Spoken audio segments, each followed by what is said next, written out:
So this is the 14:30 hours GMT edition, part A of the Khoodeelaar television channel, being broadcast on Sunday, the 6th of August 2023, under the banner of the Baby Angel Geronimo editions.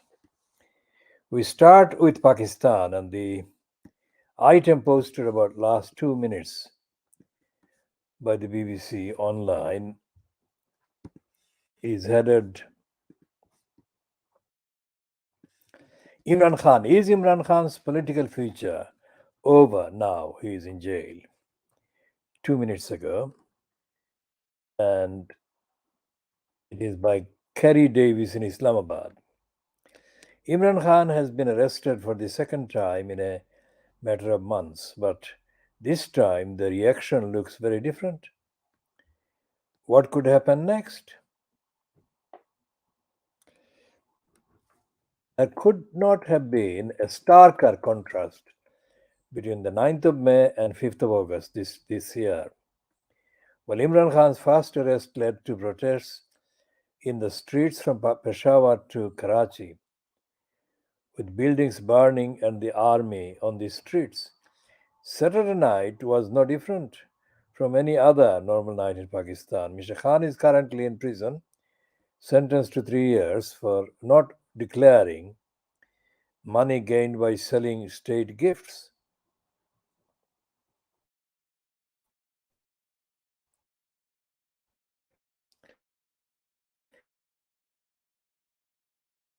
His disqualification before the actual protests urging people not to sit quietly in their homes has for now has not worked. Why? Ask government ministers and they will say that it is because people do not want to follow Imran Khan or his party, the PTI, unwilling to be associated with a group responsible for previous violence. That is not the message from Mr. Khan's supporters. Imran Khan's relationship with the establishment, shorthand in Pakistan for the politically powerful military and intelligence agencies, soured more than a year ago.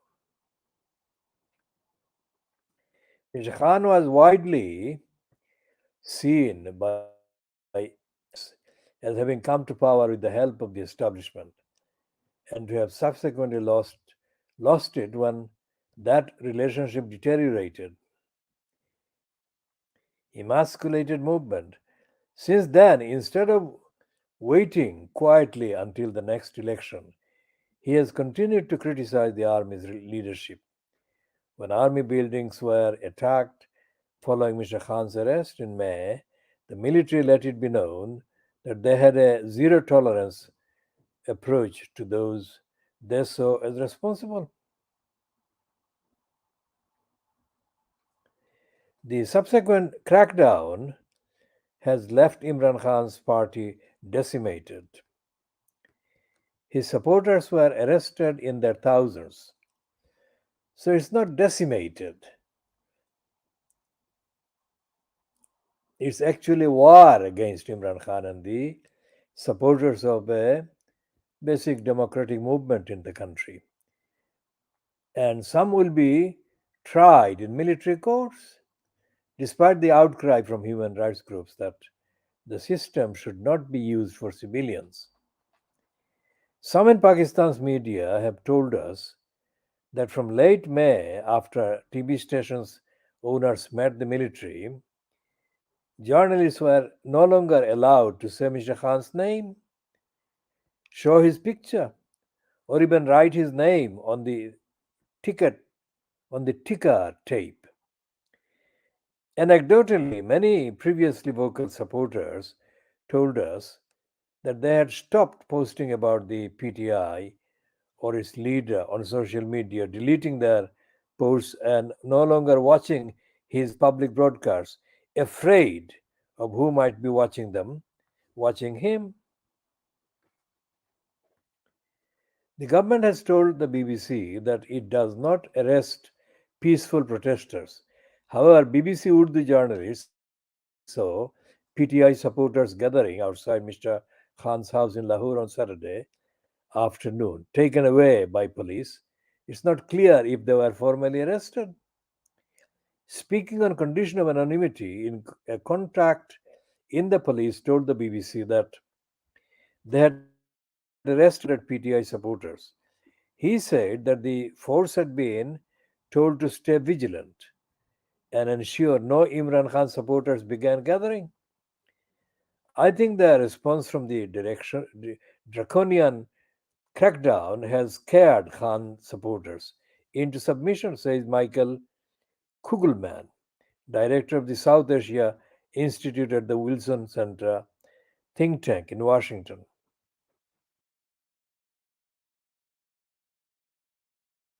The big unknown is whether Khan supporters will pour into the streets to be successful or be successful at the ballot box.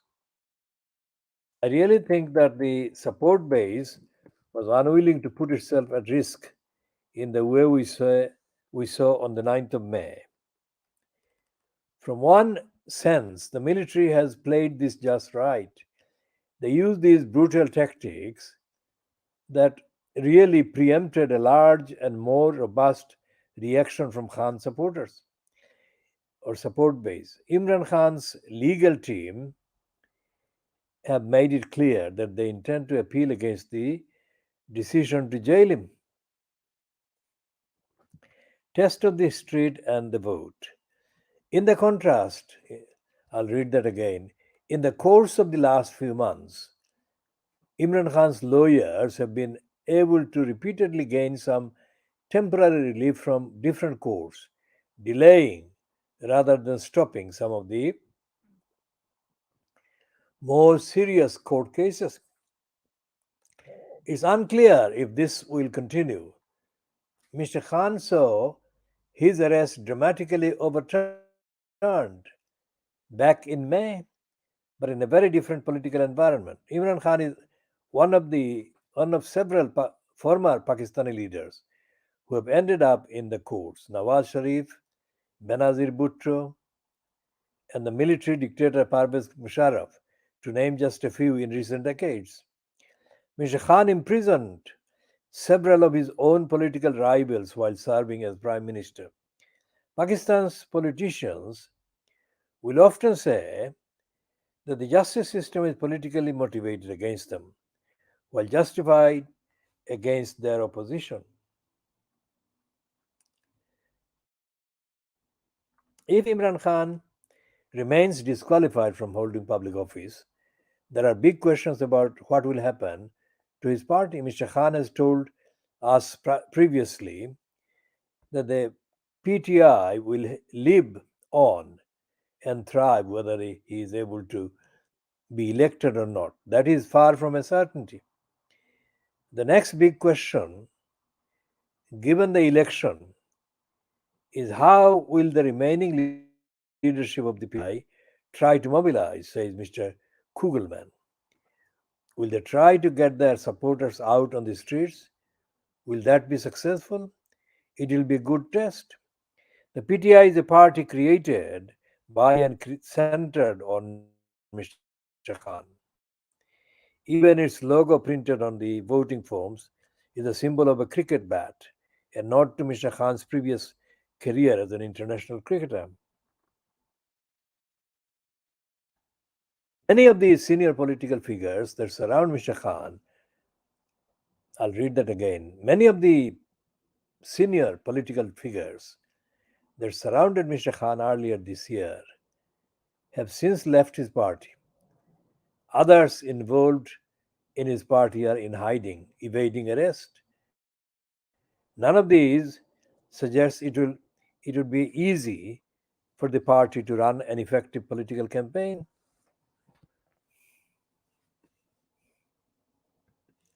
What a stupid fucking piece. What is this fucking shit? Kerry Davis. What the fuck? She's totally empty.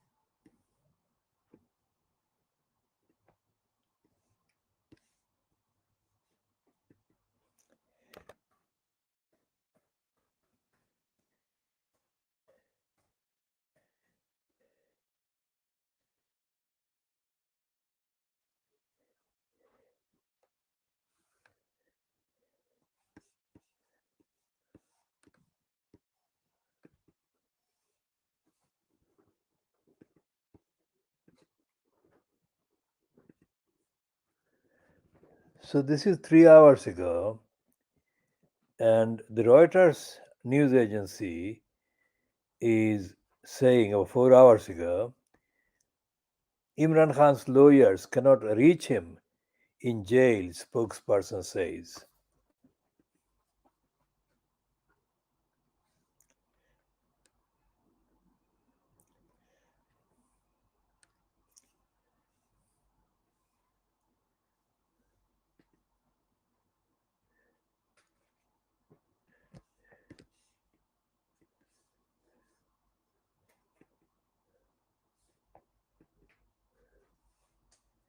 And 3 hours ago, it says police arrest Imran Khan supporters near his home.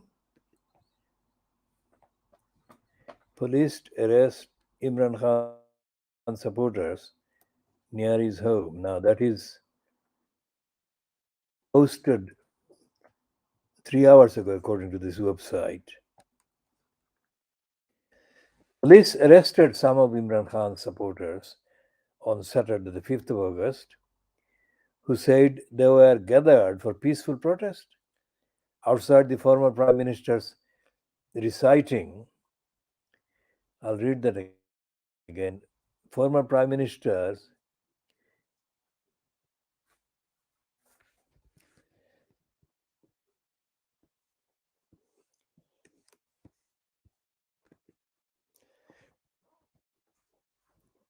they were gathered for peaceful protest outside the former Prime Minister's residence in Lahore.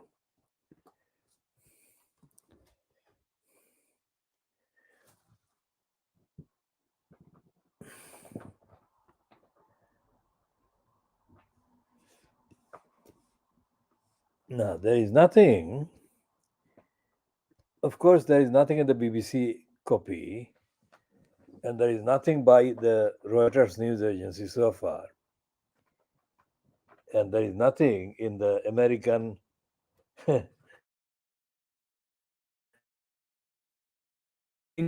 person based in Washington that carry. There is nothing about constitutionality, democracy, free speech, a due process. Now, due process is that phrase that Imran Khan used during these 2022 rallies.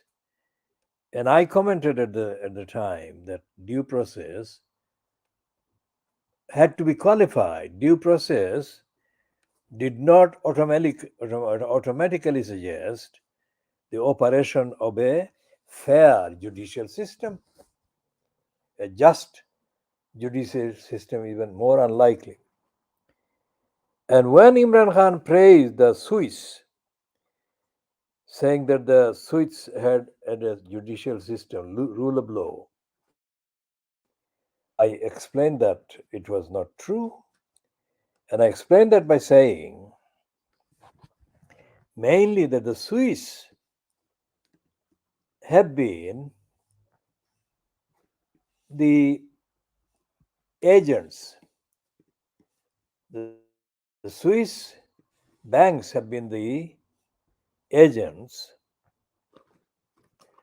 of the largest number of robbery and theft by the world's biggest criminals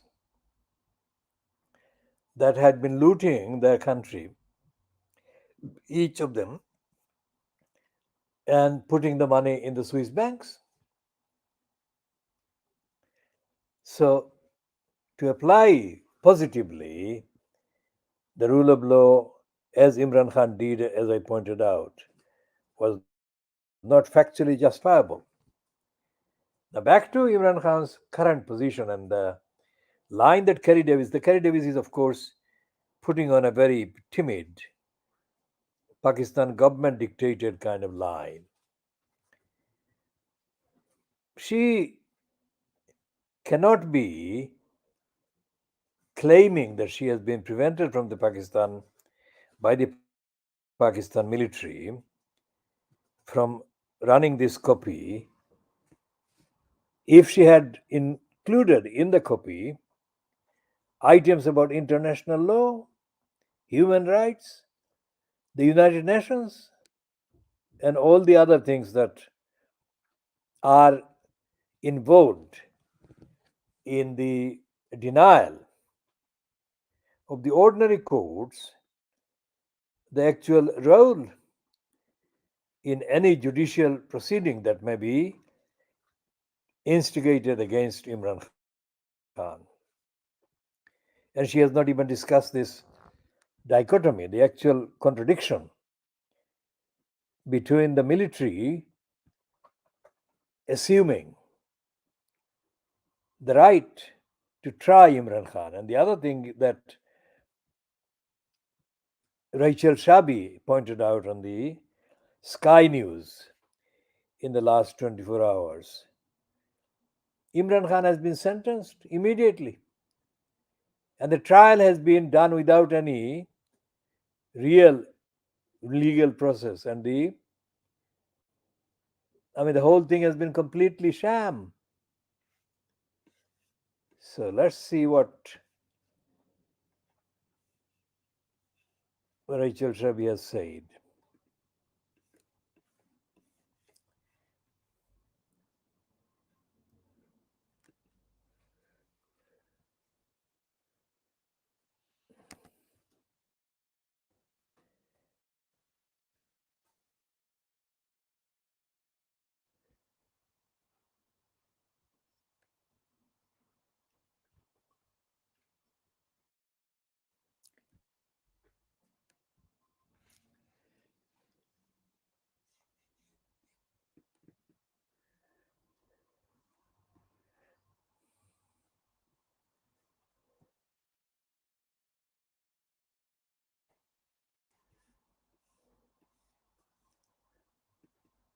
Well, both Rachel Shabi and Benedict Pence were effectively commenting on Sunday's Observer. So let's check what the Observer copy is saying.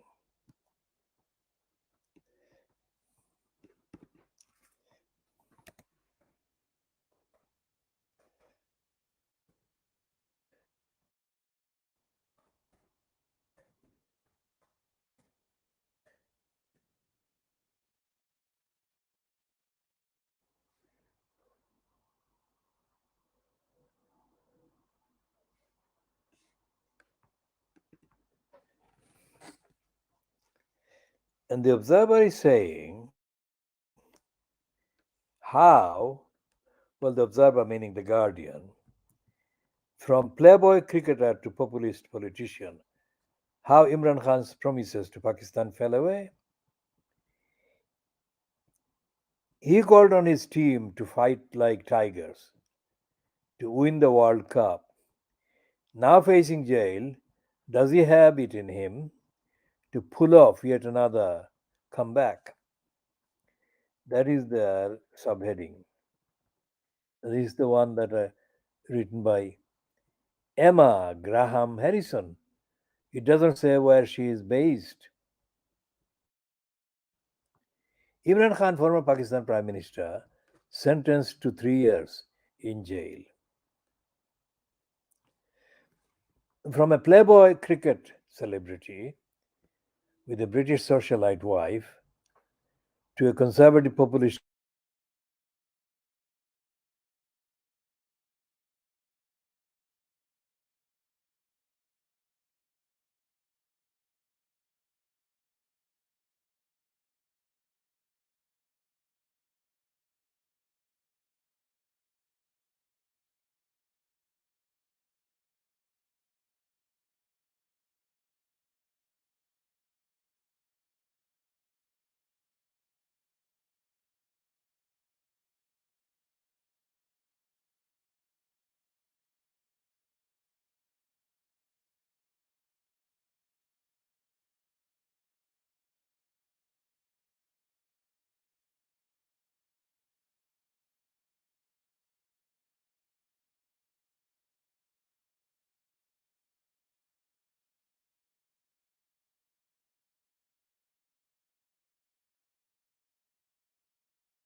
So let's check on this one.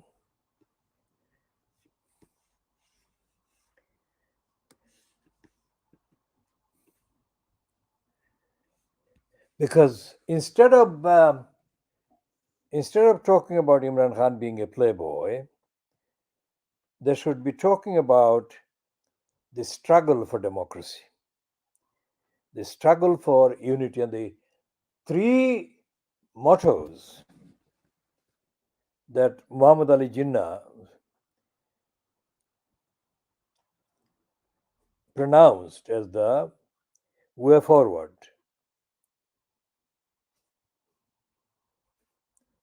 was faith, unity, and discipline. And Imran Khan in the last year, that is 2022, has repeatedly referred to Muhammad Ali Jinnah, and then he has referred to Muhammad Iqbal. And whenever he has referred to Muhammad Ali Jinnah, implicitly and by reference, he has actually referred to those three statements: faith, unity, and discipline. Of course, those are too simplistic and need elaboration. When the British, fronted by Mountbatten, were conspiring with the interests of Hindu interests, they actually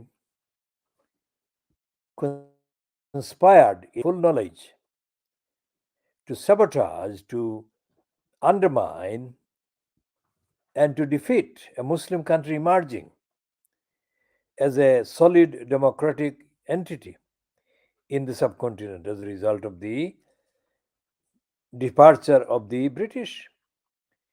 They did that to ensure, actively did everything to ensure that whatever the Indian, that is Hindu based entity, the Republic of India, was to become, would be the most credible entities of the three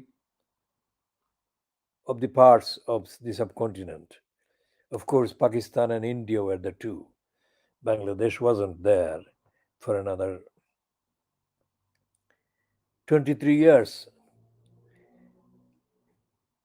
Bangladesh became an entity 23 years after the August 1947. So the equation was a miscalculation. It was deliberately created by the British in order to take away the potential democratic equality from the Muslim side of the negotiation. And that is the policy that was pursued throughout the 190 years by the East India Company, the British colonialists, and that is the policy that was continued for the 75, 76, 77 years since August 1947. So this idiot, Emma Graham Harrison, what the fuck? She doesn't know anything.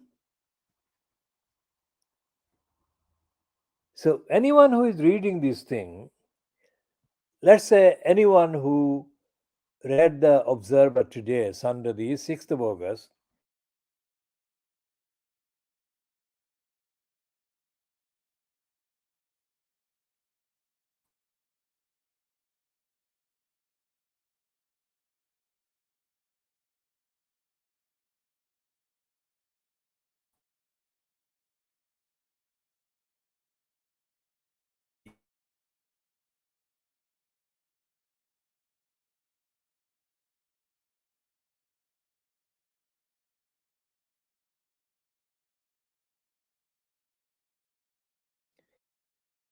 East India Company, there is nothing about the independence movement in 1857.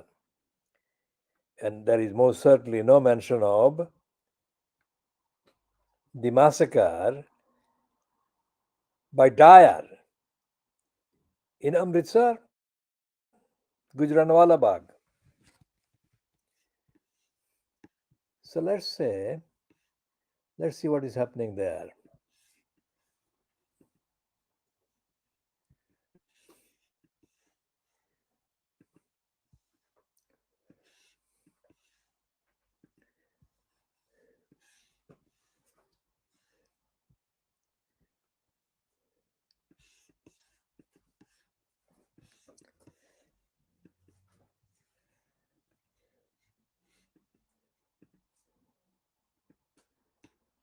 Are they mentioning Imran Khan and Gujranwala Bagh together? Anyway,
and the Sikhs in India accused the Congress party of betrayal over Jallianwala Bagh at the centenary of the Jallianwala Bagh massacre. As Punjab gears up to commemorate the centenary of Jallianwala Bagh massacre that took place in April 1919, the Congress and Akalis indulged in no holds barred attack on each other's families. Now, this is in the Hindustan Times, which is, of course, both hostile to the Akalis and to anyone who wants to hold the Hindutva nationalists in any way responsible for betraying the peaceful protesters of Punjab in the Gujranwala Bagh massacre.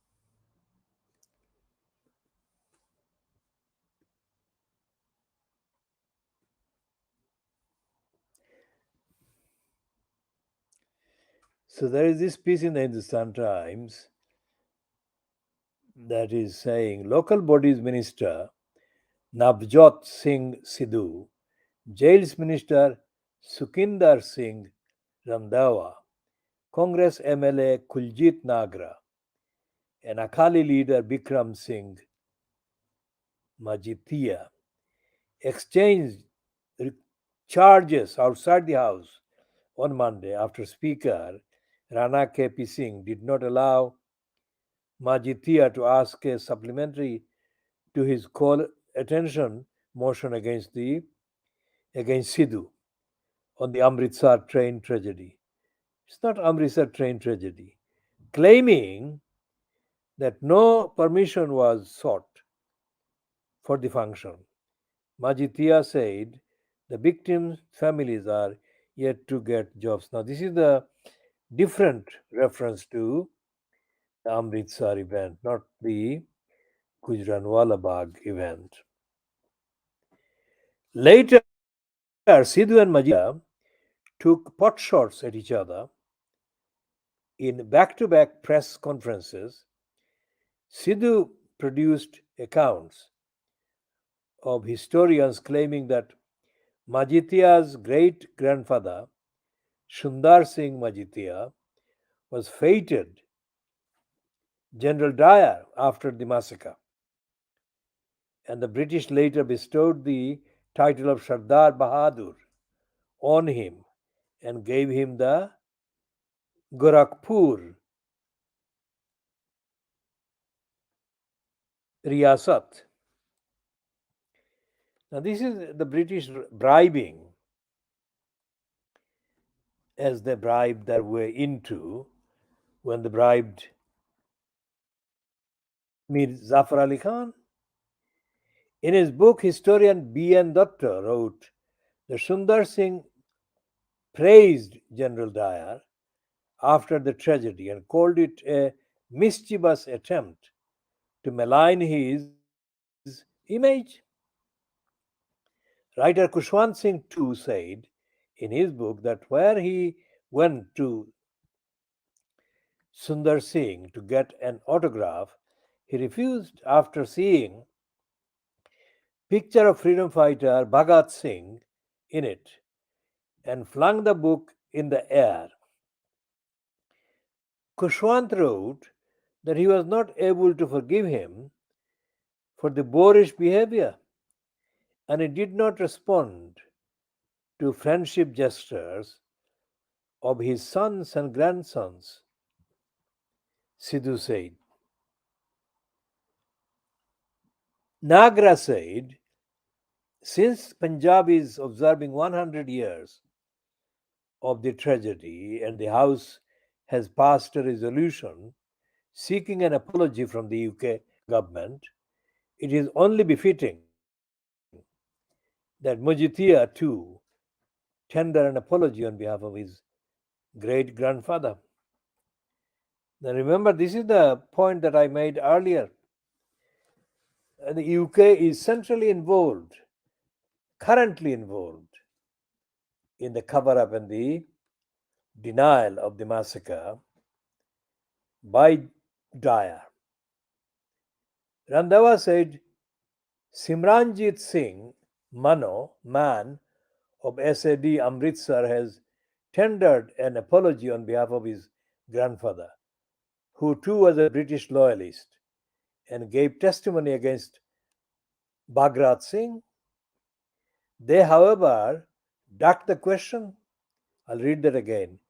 They, however, ducked questions on why was Sundar Singh's son, Satyajit Majithia, was made a union minister by the Congress party. Majithia later gave a detailed account of his great grandfather's accomplishments, saying he founded schools and colleges and was the first president of the SGPC, which Randhawa had claimed came as reward for his loyalty to the British.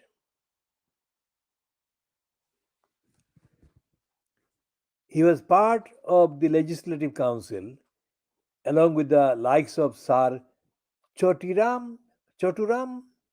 Majitia said, adding that his family does not need a certificate from a traitor like Sidhu, who has yet to condemn Pakistan or his friend Imran Khan for the Pulwanwala terror attack.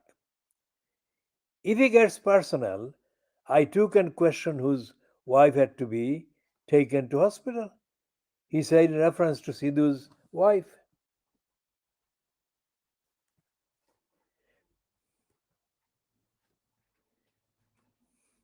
So the reference to Imran Khan is not about the united stand against diet that should be taken. It's a reference to Imran Khan in relation to the hostility between India and Pakistan.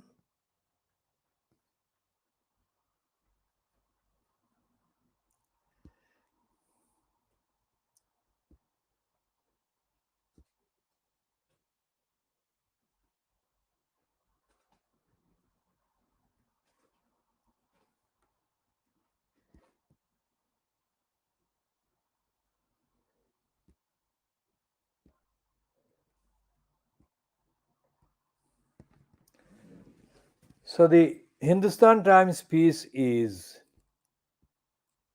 although it is referring to the Gujranwala massacre and Dyer's massacre, it is still suffering from backwardness and brainwashing that Macaulay would be proud of. This is just a symbol, representative symbol of the brainwashing that has been festering in the subcontinent, both on the side of Pakistan and on the side of India, who are muddying the water about the real purpose and the force of the independence movement from the British. And they have both failed to live up to the promises made in the 1930s, 1940s, before the August 1947 decision to create Pakistan and India on the 14th and the 15th of August 1947. So, what the spirit of the 1857 independence movement was has been practically practically forgotten by the both the countries, and in the context of the attacks on democracy in Pakistan by the military, it has to be said that the military in Pakistan can only behave in the autocratic, fascistic way that it can do, and it has been doing, because it knows that the spirit of independence, the spirit of freedom from colonialism, and spirit of freedom from colonialism, colonialist mentality, these are not there. And it is clear from the contents of what Imran Khan said in his speeches during the 2022 rallies, after the rallies that were held after he was ousted from government in 2022, that Imran Khan made reference to Muhammad Ali Jinnah, made reference to Muhammad Iqbal, and he made even reference to the Prophet of Islam's peace be on him. And he made, of course, reference to the rule of law. But Imran Khan's speeches, especially those that contain references to the phrase Hakiki Azadi, did not contain the contents of the program for true independence from the British. What did those contents likely be? What are the features of an independent, truly independent country from the independent from the colonialist British? What would the contents be? There was no, as far as I could hear, there was no evidence in Imran Khan's speeches or his interviews that were broadcast by the various television networks that were allowed at the time to mention him and show his pictures and mention his name, allow his name to be mentioned. So, while he is now the victim of a dictatorial, fascistic, completely against the rule of law procedure adopted by the military, what can Imran Khan's kind of freedom from this incarceration and this conviction, what can bring about the movement for freeing him, and what can be the ingredients? So, we shall be talking about these issues in due course, not in the rest of this edition, because this is the first part we are introducing here as the part in the SFO about what is happening in Pakistan, secondly, what is happening in the subcontinent, and what is happening in the Western media. Because the Western media is not reporting, despite the fact that there is the Observer piece today, which has got the picture of Imran Khan on the front page. The Observer piece, the copy, the actual texts are completely ignorant. Either the texts that have been put online by the BBC and the rest of the Guardian's operation. It remains for us to fill the gap, explain the most essential important issues. So we shall be ending here at this point, which is just under 50 minutes, and we shall continue in the next edition.